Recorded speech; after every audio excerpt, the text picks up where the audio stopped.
I was born in Haslo, Germany in 1923, and my name at that time was Lisa Lotte, which was a German name. I was named for one of my aunts.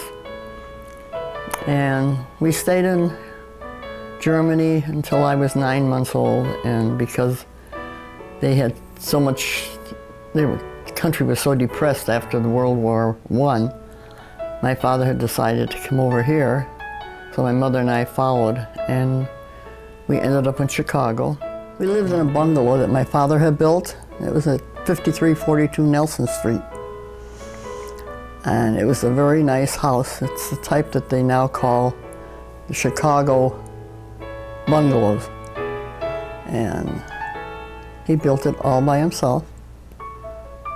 Nice location. We lived there for about 10 years. After that time, and my father either lost the house, another home on 37th Street, Sacramento. And that was quite a come down from living in a nice new home. It was an older home. Rooms were very small. And I remember when I first saw it, I said to my father, "Are we this poor?" And at that time, we were just glad that we had a place to live, I guess. But when you're a child, you don't realize those things. And eventually, he remodeled the house and made the living rooms larger. But the bedrooms were very, very small. It was one of those homes where you were able to get one twin-size bed and one chest of drawers, and that was it.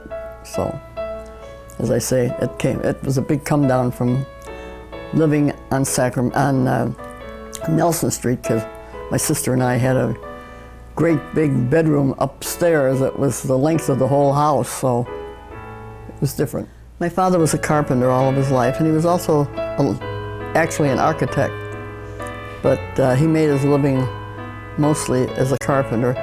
He worked for the builder that built this house that I'm in now for a number of years, almost from the time he came to America till the day he retired. He was the head of the carpenters. He was the boss, and was very well known for his work. It was amazing how many people knew of my dad. And he was very meticulous in whatever he did. Now, he was so good at the work that the man that owned the milling company that supplied all the lumber for all these houses, he liked my father's work so well that he had my father do all of the work in his custom-built home. And he didn't have anybody working. He wanted just my father to do the work. So that was a pretty good indication of the type of work my dad did. My mother was a stay-at-home mom, did a good job at that. She never had to go out and work. My father was from the old school that women shouldn't work, only in the home. I was the oldest child, and there were only the two of us, my sister and I. And there was 6 years difference between the two of us. So I got to be the little boss. And sometimes it was an advantage, and other times I ended up babysitting her most of the time, because whatever I did, I had to drag my little sister along with me. And that's the way you felt when you were a little bit older, you know. You wanted to have your own friends, but you didn't want to have to take baby sister along. But otherwise, it seemed to be an advantage being the older child. Of course, the only thing being an older child, you had to set the example, so that meant you had to be the good girl. We didn't get allowances. It just wasn't something that kids thought about at that time. Number one, by the time I was about 6, the Depression came, and of course, people were just struggling to get food on the table. You didn't get any allowance. Once in a while, you'd get some money for birthdays or something, but if I needed something, I had to go to my father and ask him, and he would have to decide whether it was appropriate to get whatever it was that I wanted. So consequently, there wasn't much extra money around, and you didn't get allowances. And there wasn't much in the way of earning money at that time. If you had a chore, you did it. You didn't get paid for it. I didn't have too much that I had to do, but we had a weekly chore. Every Saturday, we had to wash the car for my father. That was a tradition. There was no getting away from it. Rain or shine, you wash that car. And as I got a little older, then I took up the cooking chores in the family.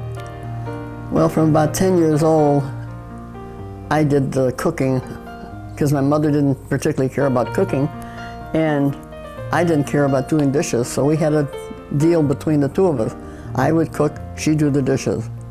And that worked out fine because that was what I wanted to. And as far as ironing, my mother did all that because she was a stay-at-home mom. Well, I had most of the, like, chicken pox and measles.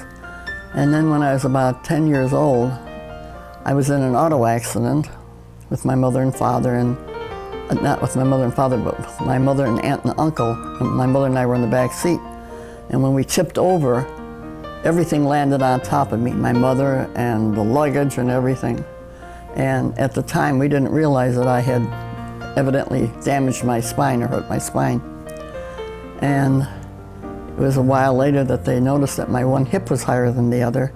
So they took me to the doctor and found out that I needed to have my spine work done. And at that time, I went to Children's Memorial Hospital. And for 6 months, they had me in traction with a strap around my chin and a belt around my hips, trying to straighten the spine out. And after 6 months, they finally decided that it wasn't going to work. And then they did surgery. Now, the only thing about Children's Memorial Hospital at that time, when parents wanted to visit, they could only come for 1 hour a week, and that was on Saturday. So that was quite a traumatic experience for a child to be dumped in a hospital under the conditions that they were, and then more or less you felt abandoned by your parents because you were only allowed to see them the 1 hour, and only one parent could come in at the time. You could not have both. So after 6 months, I really felt like I was alienated from my family to a degree. After the 6 months, they did the surgery, and then they put me into a cast, a walking cast. It was from my neck to my legs, and I had to have that for 9 months after that. So that was an experience. Not a pleasant one. Well, I had a dog named Brownie who was very mischievous and got into everything. And he was part of my problem too with the hip, with the back, because one time I called him and I thought he was down in the basement. He came bounding around the door and knocked me over, and I went down a full flight of stairs onto the basement floor. So he got reprimanded for that, but it didn't help my back any. And then I always had cats. We had cats and other animals. But one time I managed to catch a rabbit, and I brought it home, and my father made a house for it, a real nice house for it. And I had the rabbit for quite a while until a stray dog got into the yard and annihilated my poor little pet. So much for the rabbit. Well, we usually spent the evenings. My father came home from work. We would have dinner on the table at 5 o'clock. That was a given. It had to be on time. And then he would go down, and his joy was working with wood. So he would do carpenter work down in the basement. It's like a sailor coming home and going for a rowboat ride. He'd come home from work after working on wood all day and go down in the basement and work some more. And my sister and I, a lot of times, we'd go out with the kids in the neighborhood and play hopscotch and things like that. But as far as playing games in the home, we never really got into that. It was not our way of life at that point. So I never learned how to play checkers, never learned how to do chess or any of those things. We just wasn't done. Well, my family used to entertain quite a bit because, number one, people couldn't afford to go out much at that stage, and so they entertained in their home a lot. And they would have parties and they would play cards a lot. And they always got together at least once a week with their friends. They were very social as far as that goes. They liked to entertain, they liked to eat. I always had a birthday cake, and my father did something that was always very, very nice. For my birthday, he'd go out in the garden and pick a bouquet of flowers. He did that for all of us, and that was really nice. Fortunately, we were all born in summer months, so he could do that. But he always had a very nice flower garden, and he'd go out, and that was traditional for him. My father wasn't a very sentimental man, but that he always did. At Christmas time, you were lucky if on Christmas Eve you got a slipper with an orange and some nuts in it. That was a real big present at that time. And of course, oranges were not as plentiful as they are now. I mean, now they get chipped all over. And years ago, an orange was a big treat. So the whole concept of Christmas was different. But we always made little gifts, but as far as going out and buying them, there wasn't the money for it. Oh, we always had a Christmas tree, no matter what. And we decorated it. We decorated it on Christmas Eve. And then on Christmas Eve, we always had a big dinner.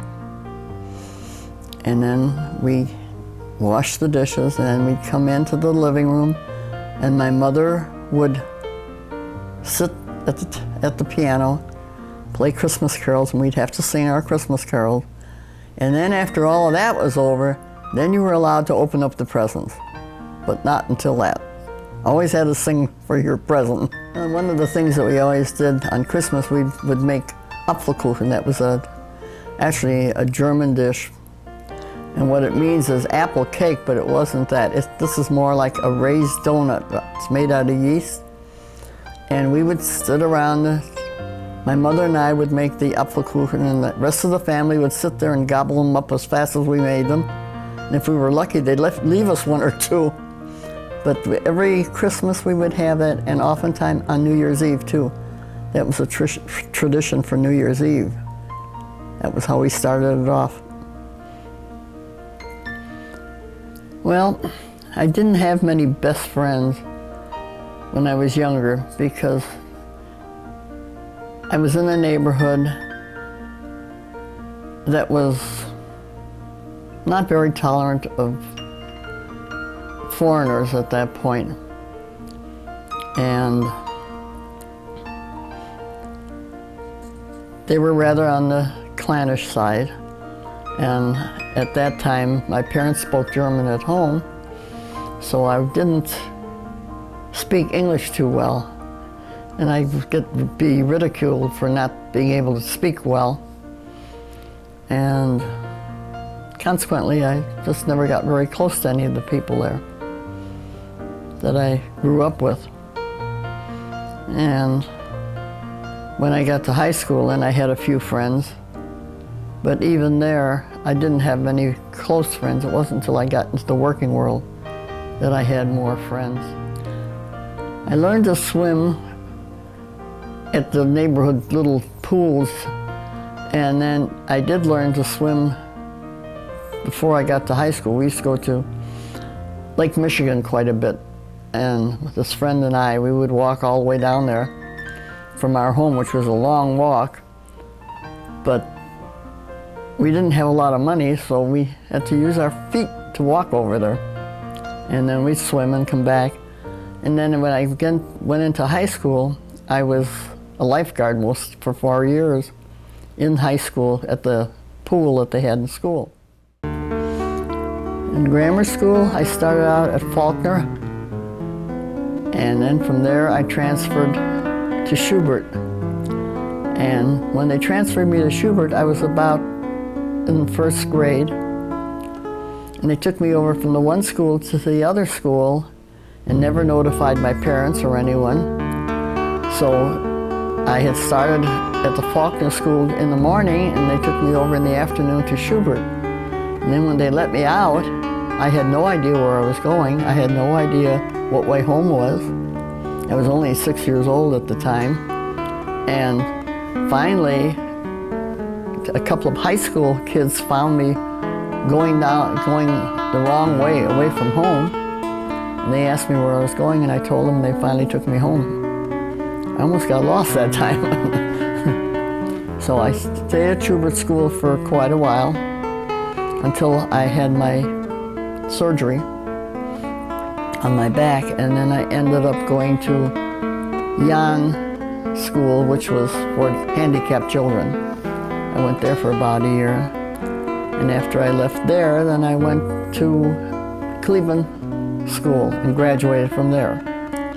And when I graduated from there, I graduated with honors and won the American Legion Award for being an outstanding student at that time. And after that, then I went to high school at Roosevelt High School in Chicago. When I walked to school, it was, I'd say, about 3/4 of a mile when I was in grammar school. And then when I went to high school, I had to walk 1.5 miles. At that time, we didn't have any buses or bus passes, so we used our feet. That was the way we got there. Sometimes it was a long walk, especially in the winter when it was snowing and things. I got good grades. As a matter of fact, as I said, I won the American Legion Award when I was in grammar school, and I was always in the upper percentage of the class. My favorite subjects, it wasn't math. I was good at math, but it wasn't my favorite subject. I enjoyed the cooking classes. I enjoyed the English class. And for some reason, I seemed to enjoy most of the stuff that I had. And I was a fairly good student. I was always on the honor roll in high school. And I did play baseball. As a matter of fact, in high school, I was captain of the Girls Athletic Association. I was the captain of the baseball team. And I used to play touch football with some of the girls. As I said, I had a tendency to be a tomboy, not very ladylike. It was 1926, and it was a Ford, Model A Ford. And my father bought it because he was a carpenter and he could not get to his job if he didn't have a car. So he was one of the first, not first ones, but cars at that time were very rare. Most people went by streetcar. So we were considered fairly well off because we had a car. It was a fun car. We had a lot of fun with that car. I remember the first time we went out to Fox River Grove to visit someone. They had a hill and you had to go up the hill. And as we were trying to go up the hill, the car stopped because it didn't have enough power to go out. So my mother and I had to get out and we had to push the car. And my father drove up to the top and we had to follow him up the street. And I learned to drive a car when I was about 16 years old. And it was a friend of the family's that taught me how to drive because my father had no patience teaching a woman how to drive, much less his own daughter. So Gerhard taught me how to drive. And I drove ever since then. Well, we usually never did go on vacation until 1941 was the first time we had ever gone on a vacation. And at that time, we drove from Chicago to Boston because it was my aunt and uncle's 25th wedding anniversary. And I remember we were just thrilled to be able to go and see something different than just the immediate surroundings that we were lived in. And after that, we didn't do much traveling until after I was married. Then I took my mother and father to California. My father had never been to California, had never seen it. Probably never would have if I hadn't, talked them into going. They just loved it. My mother was scared to death because we had to fly back, and she had never been on a plane, and she was sure she was going to die. But she was brave enough to get on the plane anyway, and she made it. After that, she'd loved flying. Well, when I was very young, I thought I was going to be a dress designer. I was always very interested in designing clothes and things. And then when I went to school, I also decided I wanted to go into being a dietitian in a hospital or in a hotel, doing that type of work. But those were the things I really enjoyed, was sewing and cooking. And I wanted to incorporate that into a career for myself. Didn't make it. Well, my mother always encouraged me. My father always felt that you should go into a career where,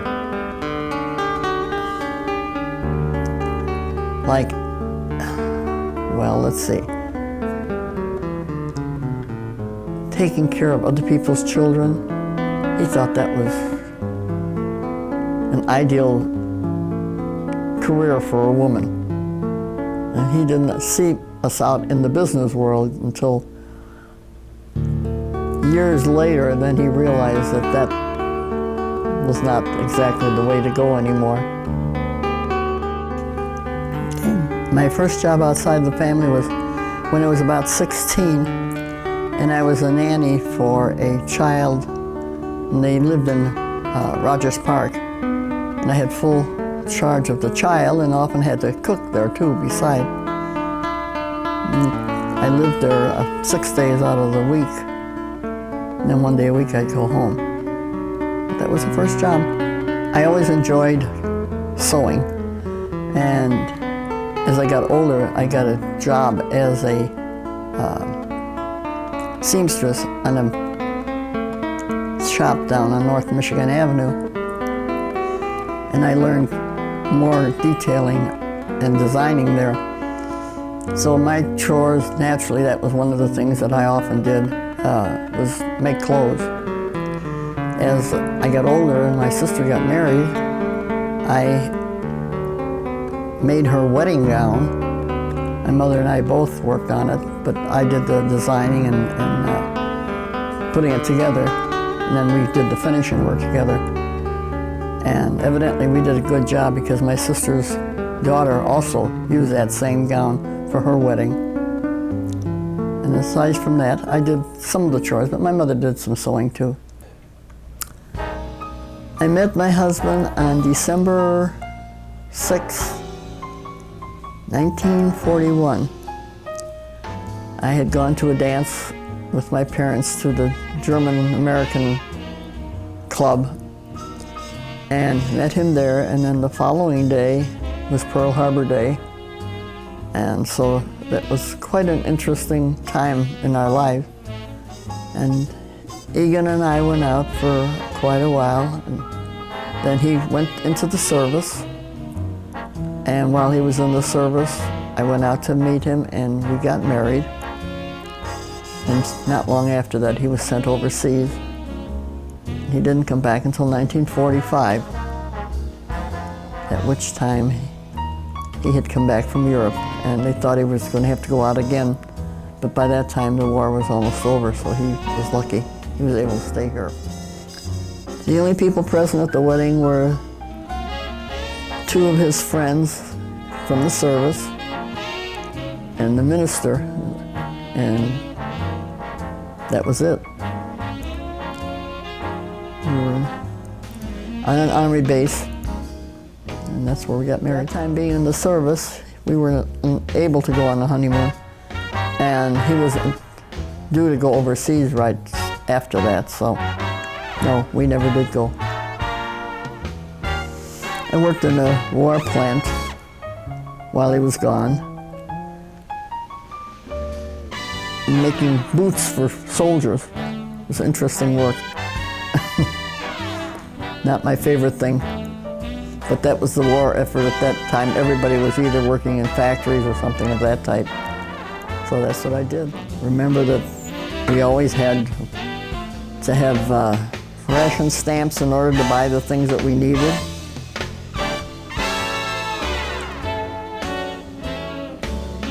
There were lots of friendships made at that time with the women, because they all had to kind of more or less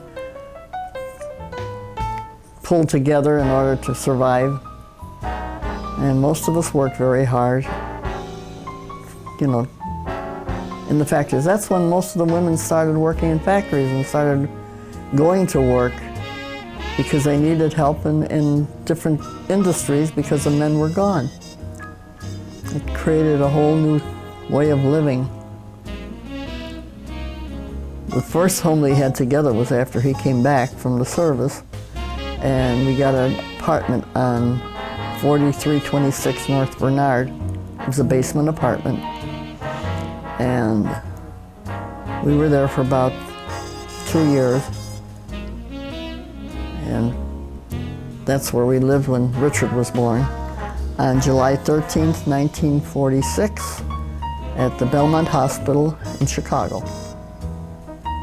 And it wasn't long after that, then about a year and a half after that, we got divorced, and I moved back with my parents for a short time. He was a very good baby. He used to always be smiling. He was a happy baby. And we used to get a kick out of him, take him to the doctor and you give him a shot, and he'd, instead of crying, he'd laugh at them. And they'd say, "What's wrong with him? He's supposed to be crying." But he'd be laughing. He thought that was fun. I've always had animals in the house. One of my favorites was my dog, Lucky. And Lucky also had a companion, cat, that we used to have a lot of fun with, because the two of them were just constant companions, aggravating each other, doing crazy things together. And then later on, I got another cat that was a Siamese, and that was Raj. And I had Raj for 17 years. I also had Lucky for 17 years. So I've more or less had pets most of my life. When Richard was about 5, I went from my home to my mother's, which is at 3612. And as I walked down there with Richard, everything was fine. And I got to the house, and my mother was sitting there, and usually we would have a cup of coffee, and then I would go to work downtown at the telephone company. And this day I sat down and had the coffee, and all of a sudden the phone rang, and it was someone had said that the house was on fire. And my mother told me, "The house is on fire." With that, she ran out of the house, and I thought, where's she going? You know. Well, the house that was on fire was my home at 3726 Sacramento. So I ran down the alley after her with Richard, and when we got there, the house was really burning. Smoke was coming out from under both sides of the roof, and I gave Richard to my mother, who was standing there watching this, and I ran up to the house and asked the policeman what was going on. And I told him that I lived in that house, and he says, "Oh, okay."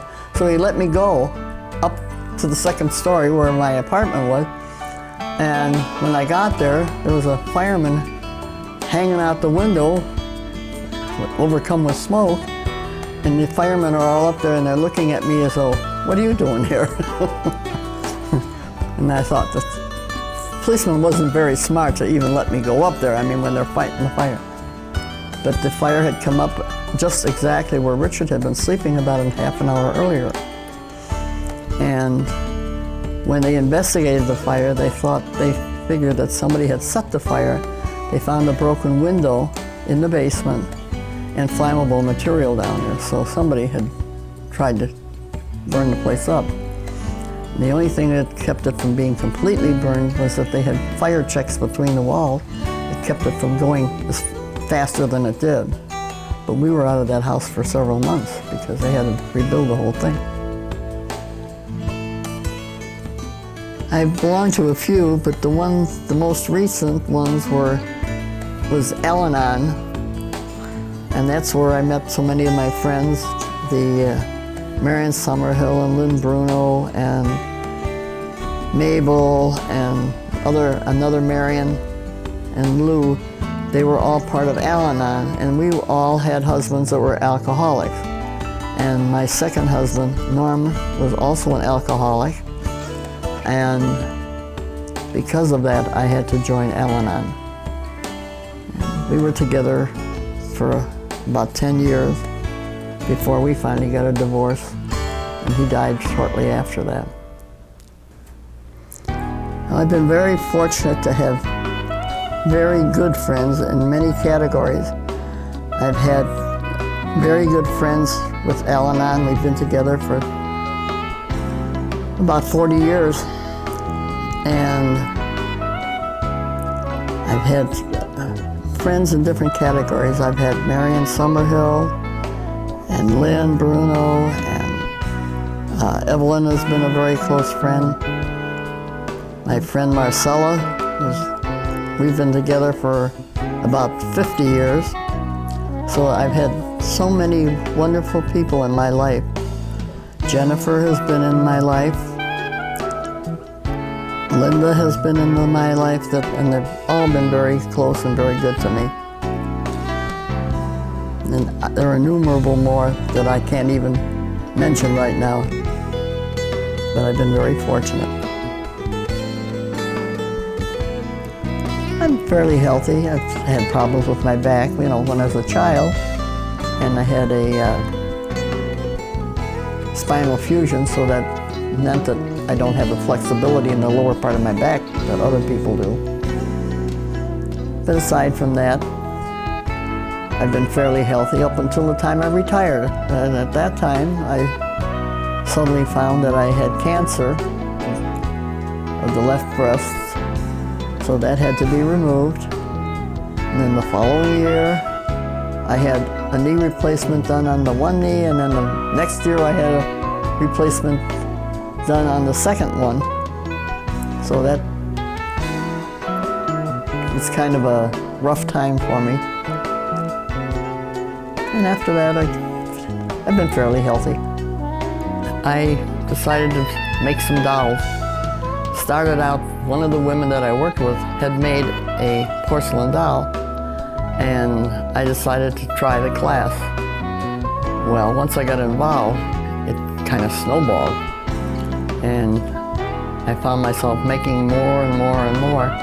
Then I got into the business of making a doll to look exactly like a child, or in another case, as a bride. And that got to be quite an experience. So I did make a lot, and I sold quite a few. It started out as a hobby, but it became a business. I ended up being a doll maker instead of just a hobbyist. So we have quite a few dolls that are all over my house, and they're very nice. They don't talk back to me. They don't eat too much. They just do what they're told. Oh, I enjoy traveling very much. I went on one trip about 10 years ago to Hawaii with Evelyn and her daughter.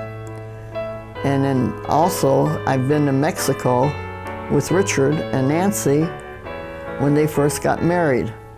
And that was very pleasant. And then I didn't do too much traveling out of the country until about 7 years ago when Richard and I went to Egypt with a group from his school.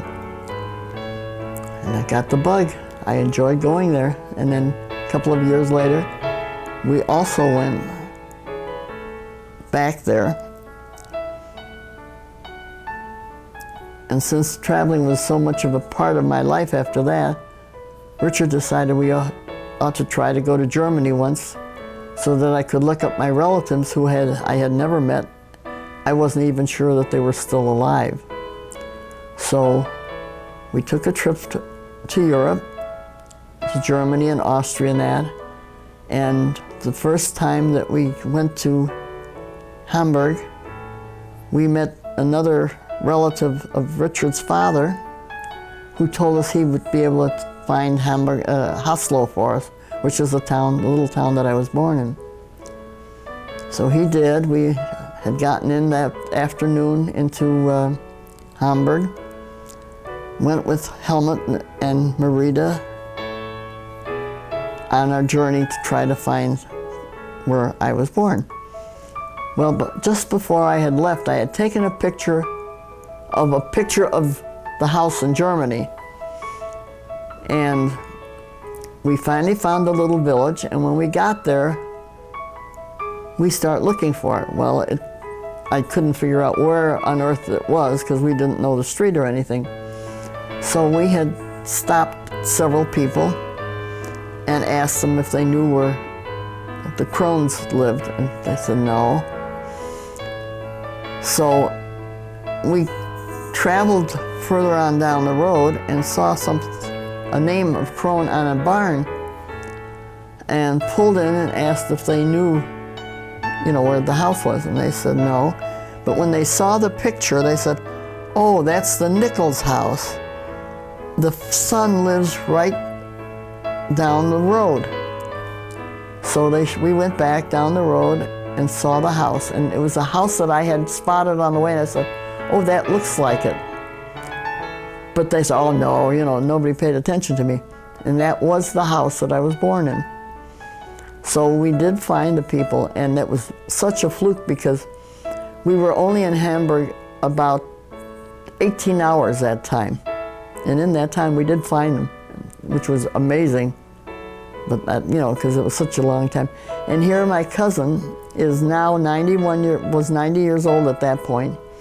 And they were so surprised, and all I kept saying was, "I can't believe it." In other words, in German, but they can't. "I'm überrascht, I'm überrascht."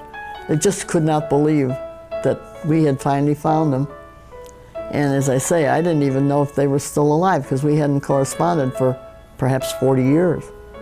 So it was quite an occasion to see them. And then a couple of years ago, in 1999, we went back for the second time. And this time we spent more time in Germany, just visiting them, which was very, very nice. And years ago, I never thought I would ever see Germany or ever see the house that I was born in. So that was really a big thrill for me.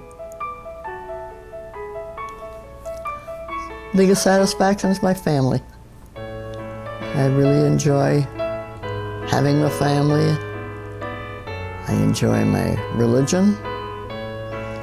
And both of them give me a great deal of comfort and pleasure.